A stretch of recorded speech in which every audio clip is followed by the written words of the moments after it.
Vous avez déjà remarqué que certaines personnes ne vous manquent pas de respect d'un seul coup, elles vous testent. Un commentaire, une légère ironie, une provocation déguisée, et ensuite, ce qu'elles observent vraiment, ce n'est pas ce que vous avez dit, c'est ce que vous avez fait. C'est là que le jeu commence. Dans cette vidéo, vous allez découvrir 9 attitudes stoïciennes qui changent complètement la façon dont vous vous positionnez dans ces situations. Non pas pour mieux réagir, mais pour ne pas tomber dans le jeu dès le début. Le stoïcisme enseigne une vérité simple et difficile à ignorer. Vous ne contrôlez pas ce que l'autre fait, mais vous contrôlez à quel point cela vous affecte. Et c'est exactement cela qui sépare celui qui est malmené de celui qui sait s'imposer. Parce que quand vous ne vous positionnez pas, le manque de respect ne fait pas que continuer. Il prend de la place. Et quand il prend de la place, il devient une habitude. Ces attitudes sont directes, pratiques et applicables. Ce ne sont pas des idées à garder pour plus tard.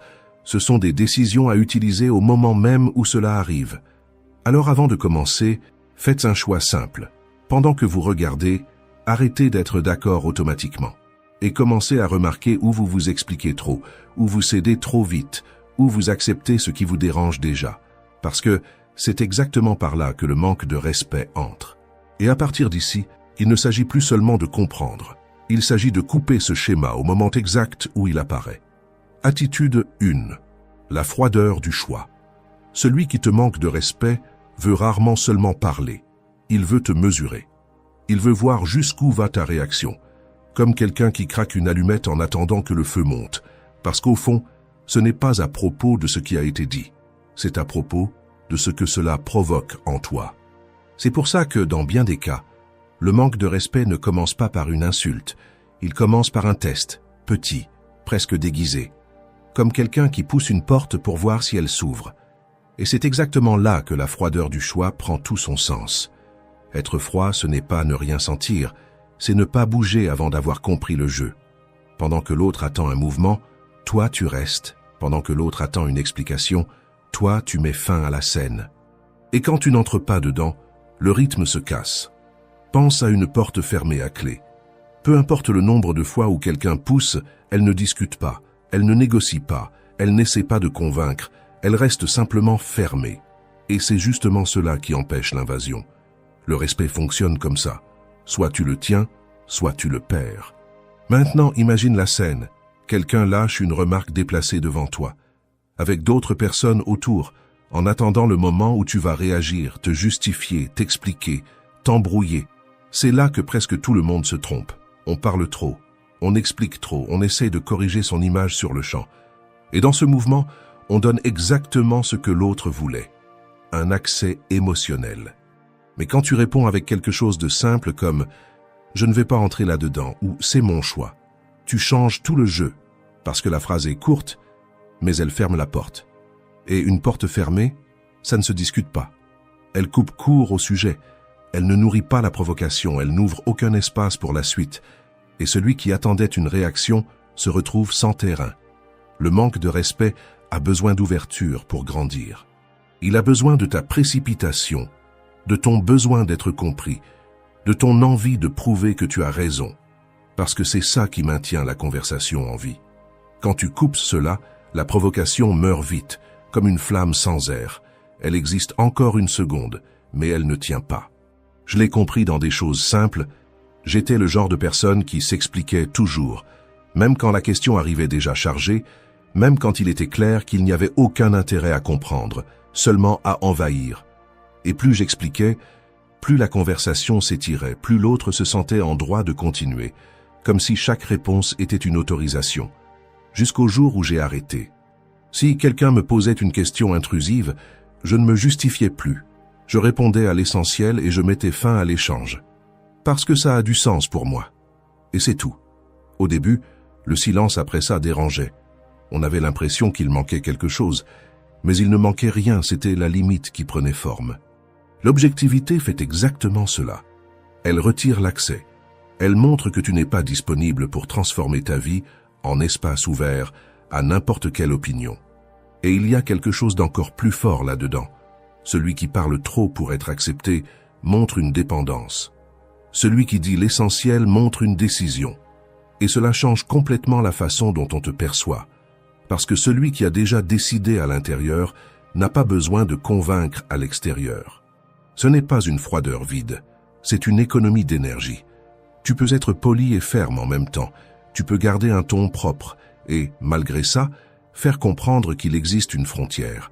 Et une frontière visible n'est pas testée 2 fois. Beaucoup de gens confondent cela avec de la grossièreté, parce qu'ils n'ont pas l'habitude de voir quelqu'un qui ne s'explique pas tout le temps. Mais il y a une différence claire. La grossièreté perd le contrôle, l'objectivité le garde. La grossièreté attaque, l'objectivité clôt. Et celui qui clôt définit l'espace. Quand tu comprends cela, tu arrêtes de traiter chaque provocation comme quelque chose qui exige une réponse complète. Et avec le temps, cette posture cesse d'être un effort et devient une norme. Les gens commencent à remarquer que tu n'entres pas dans n'importe quel jeu, que tu ne te justifies pas pour n'importe quoi, que tu ne bouges pas pour n'importe quelle provocation. Et quand cela devient clair, le respect s'ajuste. Être direct, ce n'est pas parler peu, c'est dire ce qu'il faut, et s'arrêter, c'est savoir que ta paix vaut plus que le fait de gagner certaines conversations. C'est ne pas transformer chaque attaque en débat. C'est choisir de ne pas entrer. La froideur du choix se résume à cela. Tu décides où la conversation se termine, avant même qu'elle ne commence à te consumer. Et il existe une manière simple de commencer à l'appliquer maintenant. La prochaine fois que quelqu'un essaiera de t'entraîner dans une explication inutile, réponds en une phrase et n'ajoute rien ensuite. Ni complément, ni justification, ni tentative d'améliorer la réponse. Laisse le silence fermer ce que tu as ouvert, parce que c'est dans cette coupure que tu comprends ce qu'est la vraie froideur. Ce n'est pas mieux réagir, c'est ne pas prolonger ce qui ne mérite pas de continuer. Et quand tu apprends cela, tu es prêt pour le niveau suivant. Ne pas livrer ta réaction. Attitude 2. Ne livre pas ta réaction. Tu as déjà appris à choisir ce que tu dis.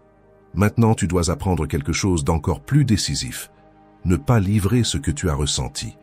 Parce qu'il existe quelque chose qui vainc les esprits non entraînés plus vite que la logique. L'impulsion. Réagir sous l'impulsion peut soulager sur le moment, mais cela aggrave presque toujours la suite. Il existe des personnes qui semblent se mettre devant toi exprès, non pas pour aller plus vite, mais pour voir comment tu réagis. Je l'ai perçu de manière très claire, au sein même de ma propre famille. J'avais un proche qui, chaque fois que la conversation allait un peu plus loin, lâchait des remarques qui semblaient faites sur mesure pour m'atteindre. Ce n'était pas un cri, ce n'était pas une insulte, c'était de la précision. Ce genre de phrase qui arrive avec un léger sourire, mais chargé d'intention. Quelque chose comme « Tu crois encore que ça va marcher ?» ou « Tu compliques toujours les choses, hein ?» Et après la phrase venait le silence. Et avec lui, le regard, ce regard qui ne veut pas une réponse, il veut une réaction. Pendant longtemps, j'ai fait exactement ce qu'on attendait. Je répondais tout de suite. J'essayais de m'expliquer, de corriger l'image, de défendre ma décision. Et sans m'en rendre compte, j'entrais dans le jeu. Le ton montait, l'atmosphère devenait lourde, et à la fin, la sensation était toujours la même, l'usure. Comme si j'avais été entraîné dans une discussion qui n'était même pas la mienne, jusqu'au moment où, dans une de ces scènes, quelque chose a changé. La remarque est tombée sur le même ton que d'habitude, la provocation était là, claire, en attente d'une réponse. Mais cette fois, je n'ai pas répondu à la même vitesse, je me suis arrêté une seconde, j'ai respiré, j'ai observé. Et quand j'ai parlé, c'était différent. Sans précipitation, sans charge émotionnelle, j'ai simplement dit « peut-être ». Rien de plus, sans défense, sans explication, sans confrontation. L'effet a été immédiat. La personne est restée sans réaction. Elle a essayé de lancer un autre sujet. Elle a ri d'une manière un peu gênée, comme quelqu'un qui comprend que sa tentative n'a pas fonctionné. Et là, quelque chose est devenu clair, quelque chose qui change complètement la façon dont tu te positionnes. Celui qui provoque n'est pas préparé à ton calme, il est préparé à ton désordre intérieur. La tranquillité casse le scénario. Quand tu réagis sous l'impulsion, tu entres dans le rythme de l'autre. Quand tu ralentis, c'est toi qui imposes le rythme. Et cela change toute la dynamique, parce que la provocation fonctionne comme une étincelle. Elle a besoin d'une réponse rapide, d'émotion, d'intensité pour devenir incendie. Mais quand elle rencontre quelqu'un qui n'accélère pas avec elle, qui ne s'explique pas, qui n'essaie pas de gagner la discussion, elle s'éteint toute seule. Non pas parce que tu as gagné, mais parce que tu n'as pas nourri. Beaucoup de gens pensent que la force, c'est répondre tout de suite, avoir des arguments, répliquer, gagner dans le discours. Mais en pratique, ce n'est presque toujours qu'une réactivité bien formulée. La vraie force consiste à choisir quand répondre, et surtout quand ne pas répondre. C'est percevoir le mouvement et ne pas l'accompagner. Parce qu'au fond, c'est la question qui change tout. Cette personne veut comprendre ou elle veut me déstabiliser. Quand tu commences à voir cela, quelque chose change en toi. Tu arrêtes de traiter toute provocation comme quelque chose qui doit être résolu.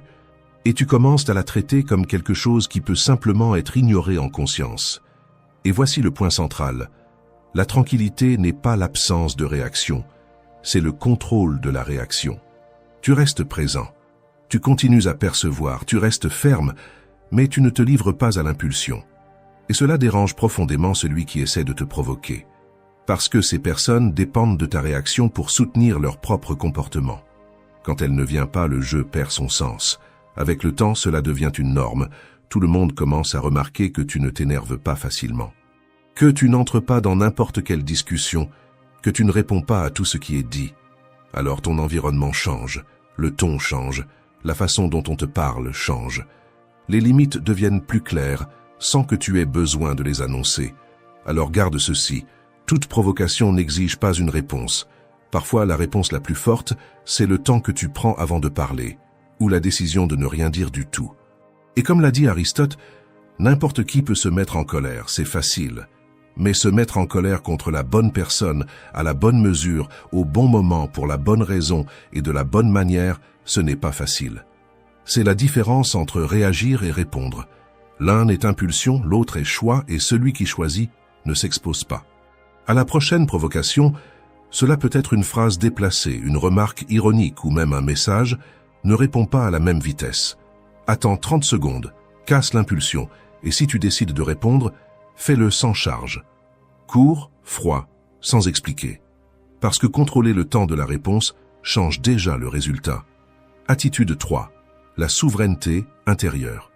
Quand le bruit du dehors diminue, ce qui apparaît, ce n'est pas le monde, c'est ton point d'appui.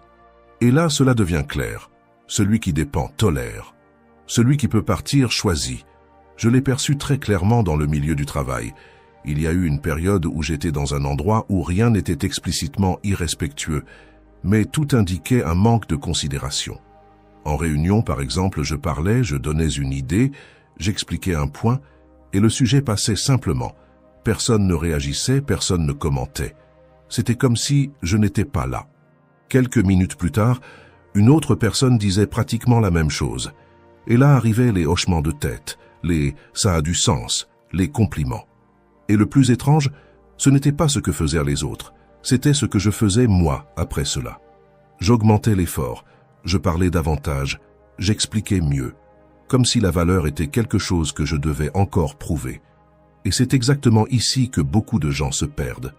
Parce que quand tu dépends, que ce soit d'un environnement, d'une relation, d'une validation, tu commences à accepter des choses que dans une autre situation tu n'accepterais pas.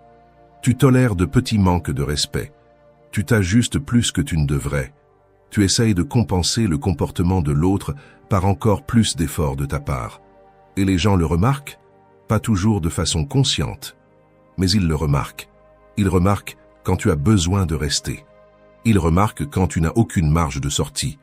Et quand cela devient clair, le respect commence à diminuer, parce que celui qui ne peut pas partir est testé. Le tournant, pour moi, n'est pas venu de la confrontation, il est venu du mouvement. Je n'ai pas fait de discours, je n'ai convoqué personne pour parler, je n'ai pas essayé d'imposer le respect par la force.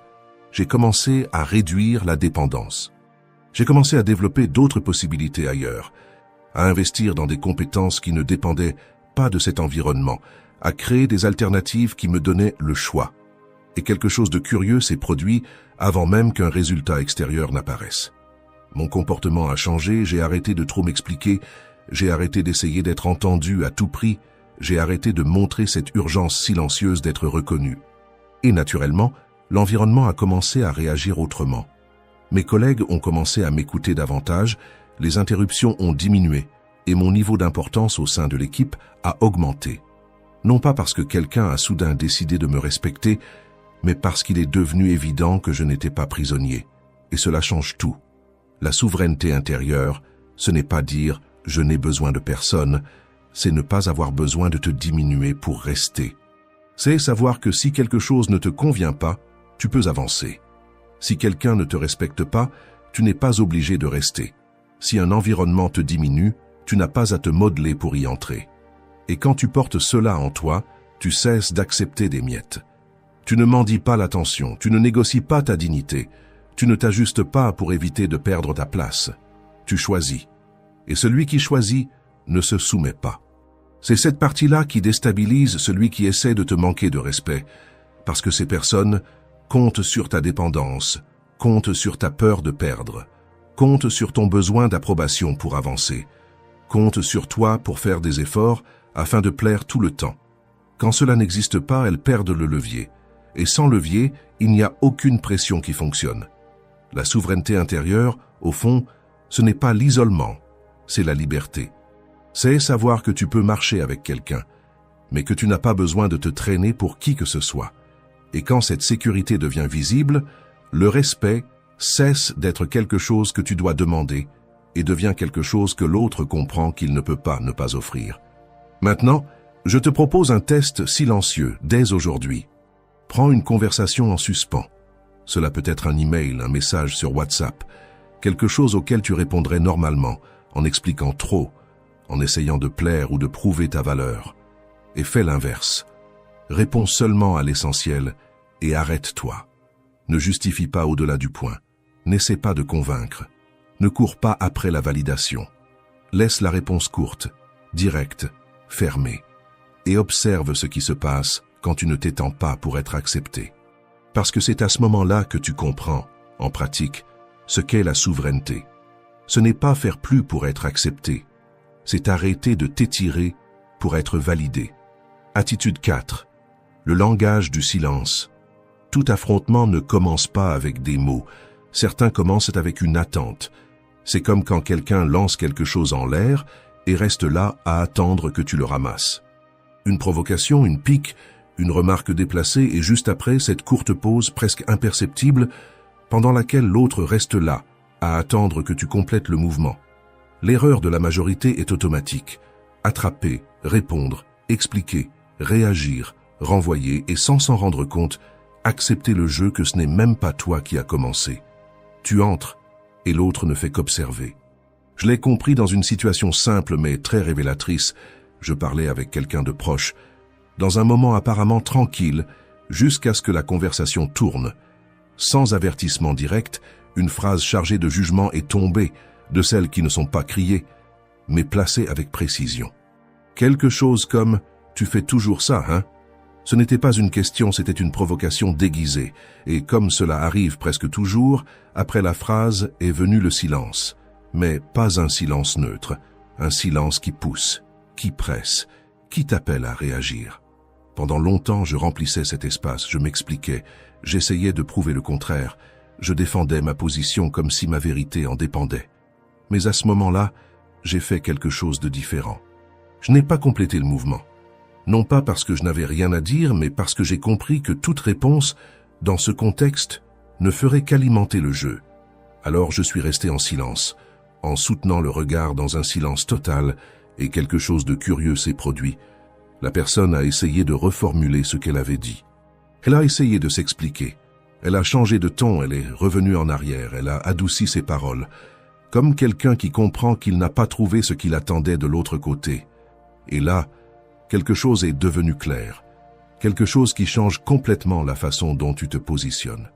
Le silence ne met pas seulement fin à la conversation, il rend le poids à celui qui l'a posé.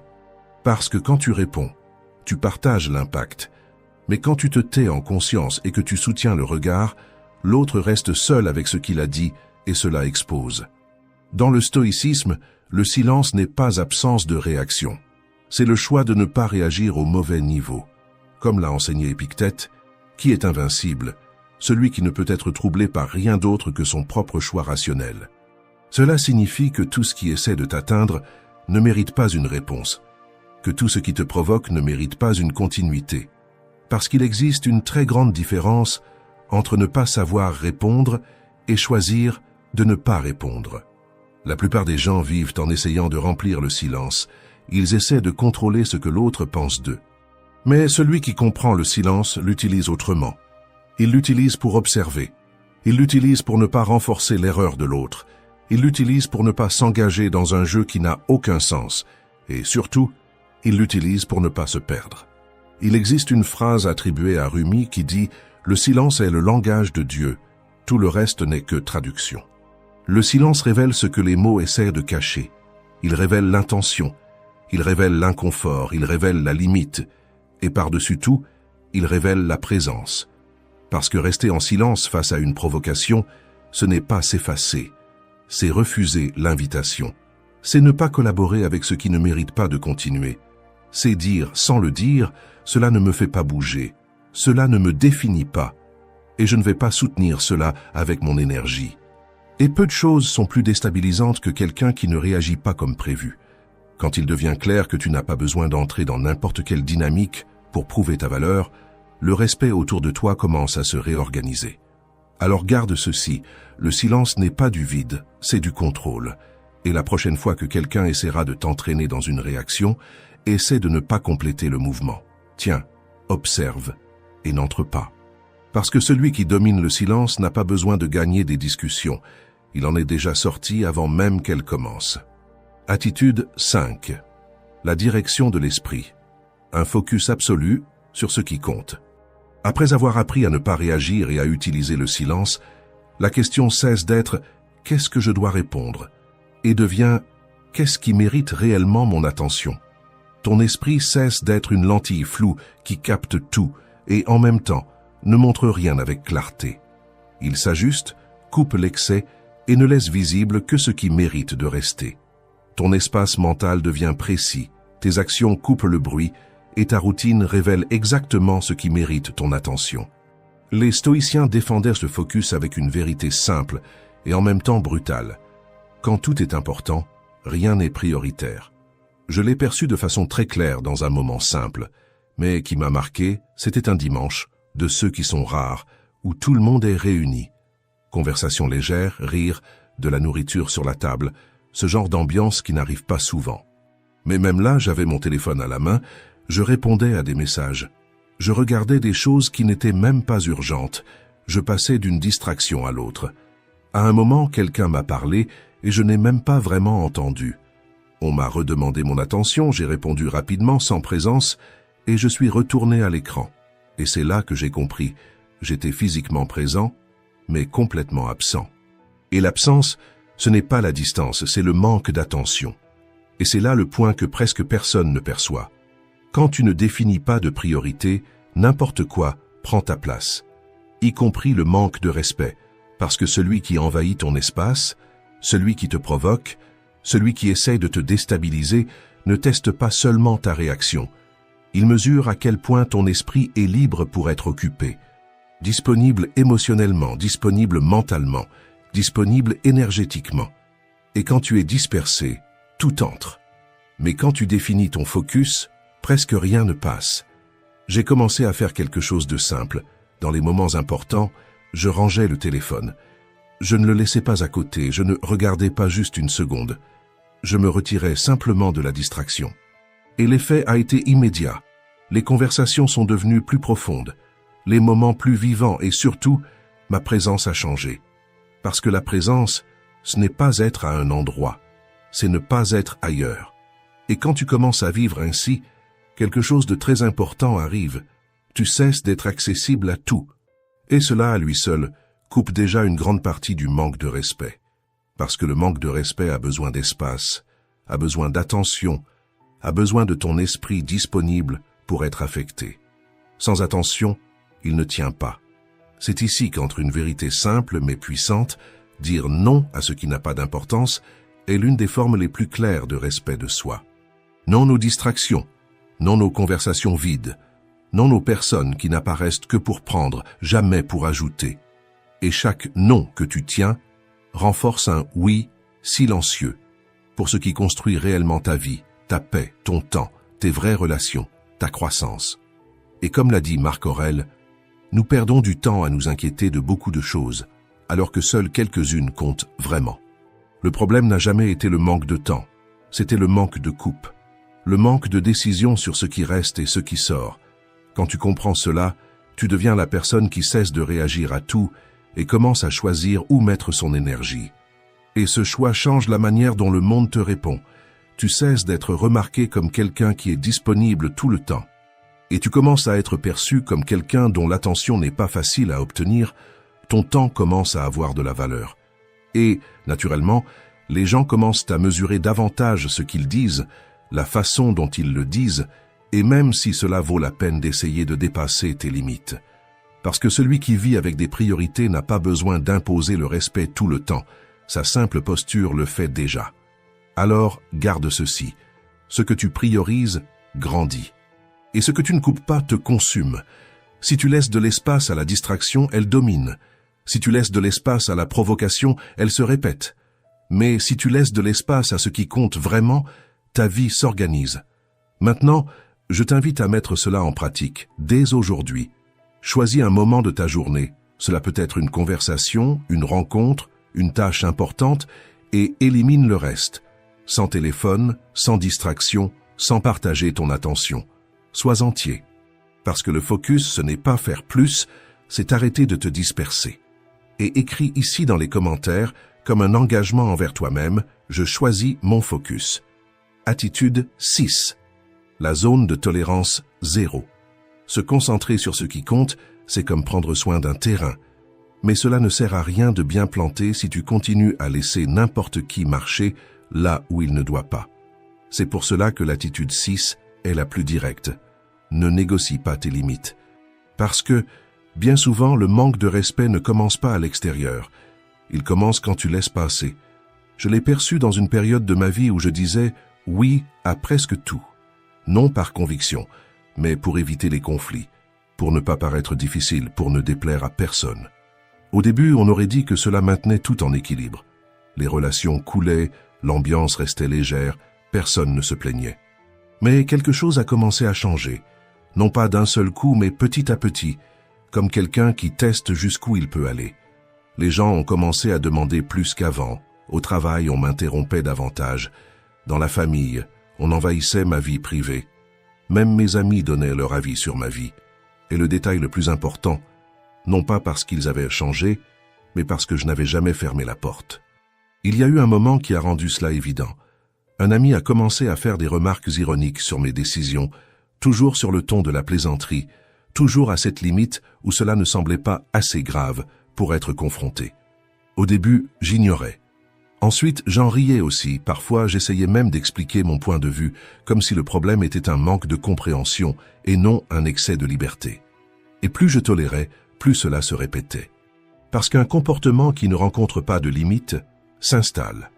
Jusqu'au moment où, dans une de ces situations, la remarque est tombée sur le même ton que d'habitude, mais cette fois, je n'ai pas ri, je n'ai pas expliqué, je n'ai pas adouci. J'ai seulement regardé et dit « Je n'aime pas ce genre de remarques ». Sans agressivité, sans discours, sans justification, et à ma grande surprise, l'effet a été immédiat. Mon ami s'est montré visiblement mal à l'aise. Il a essayé de se corriger, il a dit que c'était pour rire, mais quelque chose avait déjà été repositionné. Parce que, à ce moment-là, je n'étais pas en train de discuter, j'étais en train de définir une limite. Et il existe une différence immense entre ces deux choses. Discuter, c'est essayer de changer l'autre, poser une limite, c'est te repositionner toi. Poser des limites, c'est exactement cela.